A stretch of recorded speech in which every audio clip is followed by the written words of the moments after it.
This is episode 15 of the Shame Proof Your Life podcast, the one where I talk about my teeth. I'm your host and shame coach, Danita Bremer. Have you ever received a prompting that you ignored for a long time, like 17 years? This podcast is that for me. I'm telling my stories, I'm learning from my past, and I'm inviting you along for the ride because I know my story can help others. Okay, we're on episode 15. And I just have to tell you guys before we dive into this episode that I signed up for this class on shame from a gal named Sarah Payton. And I really know very little about her, but she came highly recommended from a coach mentor of mine. And she just happened to be doing this 10-week class on shame. And you guys, I'm learning so much. She talks a lot about the brain and how the brain processes shame and how shame gets stuck in our memories or in our bodies, kind of unprocessed, and we're almost unable to access it in normal ways, the way we do other emotions. And she has all these reasons. Long story short, I'm loving what I'm learning, but I'm still processing it all. I promise I'll share some of it with you in the future. I just am still trying to make meaning out of it all. So there's that. But today I wanted to talk about shame about my teeth because I had posted about this a few months back on social media, and I got such an amazing response of people saying, I feel the same way. And I just thought it was pretty amazing. And when I was looking back at the first 14 episodes, I thought, it's interesting. I haven't actually talked very much about my teeth because they have been such a source of shame for me. So, growing up, my teeth were the part of my body that I struggled with the most. Now, some people struggle with their weight or like as you develop and go through puberty, maybe, you know, other parts of your body, or I don't know. I feel like everyone has some part of their body that they don't like and they feel shame about. And for me, it was my teeth. So, I just want to invite you to listen for the principles that I'm talking about here to apply to yourself. For you, it might not be your teeth, it might be some other part of your body or just your body in general. And I'm just going to use myself as an example and especially my teeth. So, when I was very young, probably from infancy, I sucked my thumb.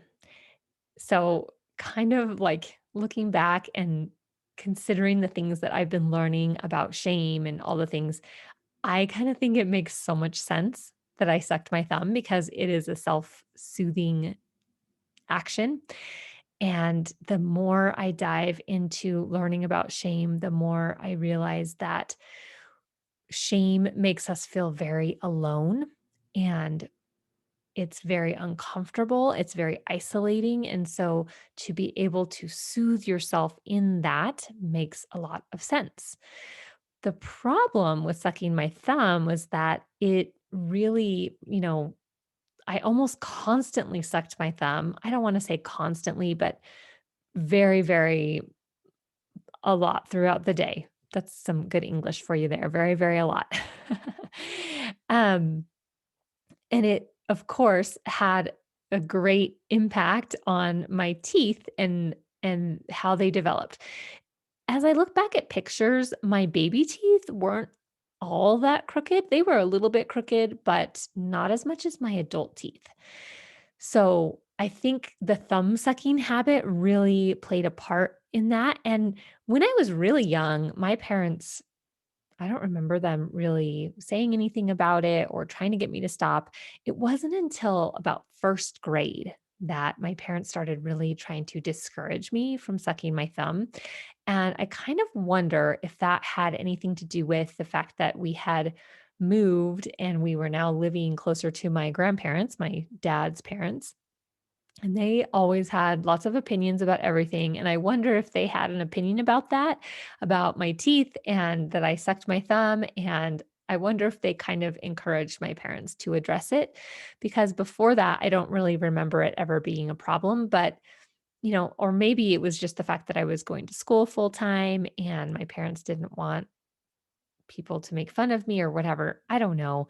I feel like there was some external force though, because it never was a problem until about first grade. And then they started painting my nail with this awful stuff that would make your nail taste really disgusting to try to get me to stop sucking my thumb. And it didn't work because all I would do was suck it off really fast so that I could suck my thumb.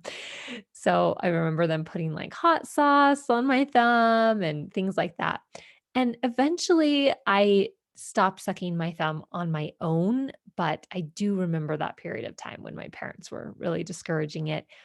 I think probably it had more to do with being at school all day and like being kept busy and not really having a lot of downtime to suck my thumb. So, all that to say that, thumb sucking might not be good for your dental health, but I don't, I wouldn't really discourage it. I think everyone, like, I don't know of an adult that sucks their thumb, but I'm sure there are some, but it's a more of a conscious behavior at that point.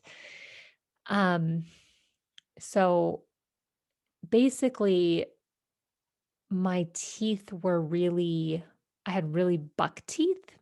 And I think it's because of this thumb sucking habit that I had until about age 7. And I don't specifically remember people making fun of me for my teeth, but I have this kind of general sense that people did make fun of me or people said things or I don't know, had opinions. I don't know if I like blocked out those memories, but I definitely know that I was made fun of by my peers in school about my teeth. I just could not remember any specific instances. And I had a really tight best friend from first grade until the end of third grade. And then after third grade, she moved away. And she was like so pretty. And she never said anything. She never made me feel less than or like there was something wrong with me because of my teeth. So I know that there were people that did say things, but I can't specifically remember. The closest thing I have is that I rode the bus home in the afternoons, and there was this older kid who kinda everybody didn't like. He was mean to everyone, and it was one of those things where you just, like, hoped he didn't sit down with you, and my best friend and I, we would always sit together, we rode the bus together, but he was quite a bit bigger and older than us, and he would just, like, shove us over and sit with us sometimes, and one time, I don't really remember the context, I remember I was sitting with my best friend, and then he sat with us, and somehow some conversation happened, and he got upset, and he elbowed me, and he had a pencil in his hand, and I still don't quite understand how this happened, but he elbowed me and he had a pencil in his hand, and the lead of his pencil, the tip of his pencil went into my lip. And I didn't allow myself to cry. Like, I knew that that would just make everything worse. But I remember when I got off the bus, I ran home and then I just started bawling. And around that time is when I started wanting braces. But if you have listened to the episodes about the money shame, I think even as a very young kid, this was third or fourth grade that I started wanting braces. So 9 or 10 years old. I didn't ask my parents because I just assumed they wouldn't be able to afford braces. But in fourth grade, so I think it took me like a year between the time I wanted braces, I first started wanting braces, to the time I first asked my parents for braces. And I think my parents asked me what I wanted for either Christmas or my birthday. in 4th grade or around 4th grade. And I told them, and I remember being very sheepish about this.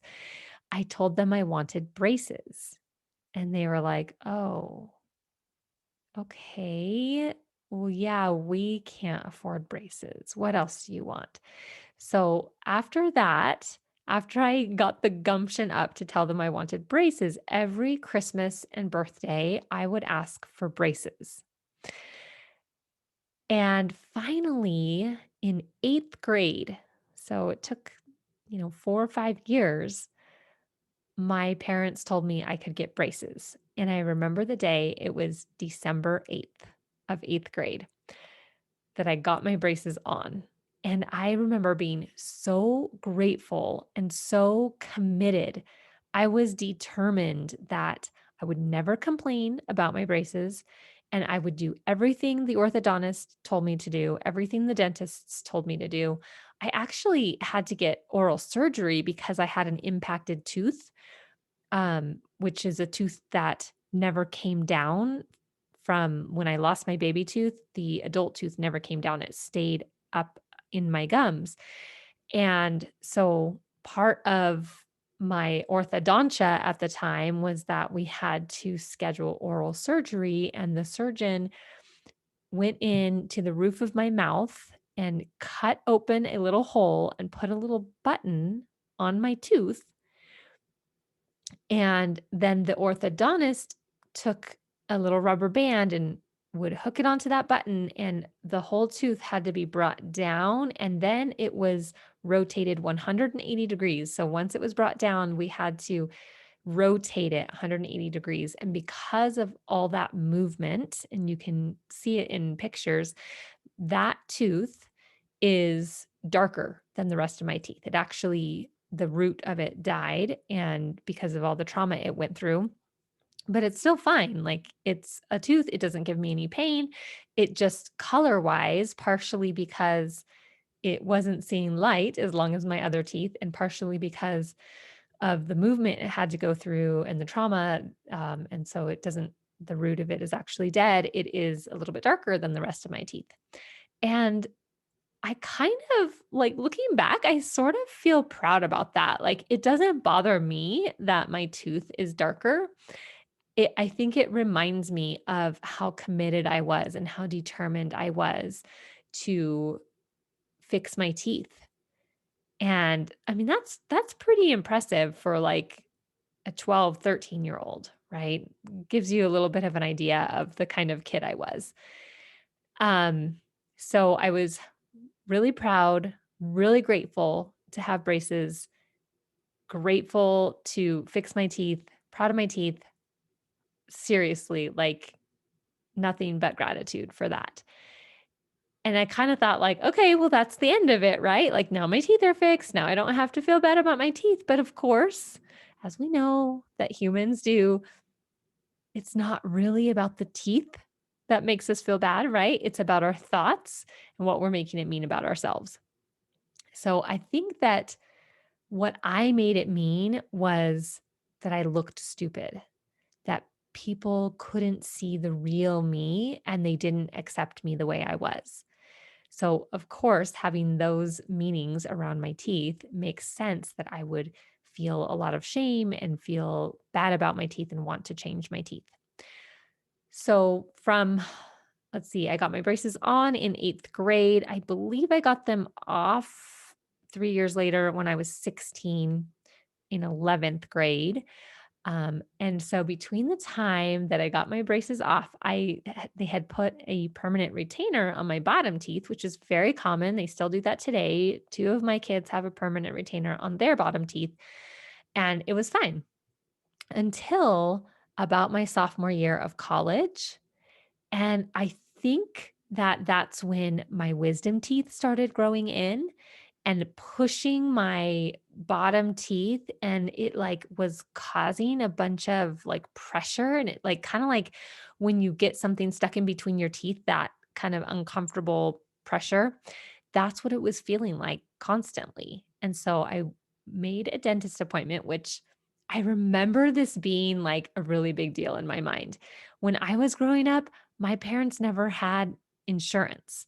So going to the dentist was a huge deal. We only went when we had to. We only went when there was some problem, right? And actually in kindergarten, we went to the dentist and I had to get like 5 fillings in my teeth.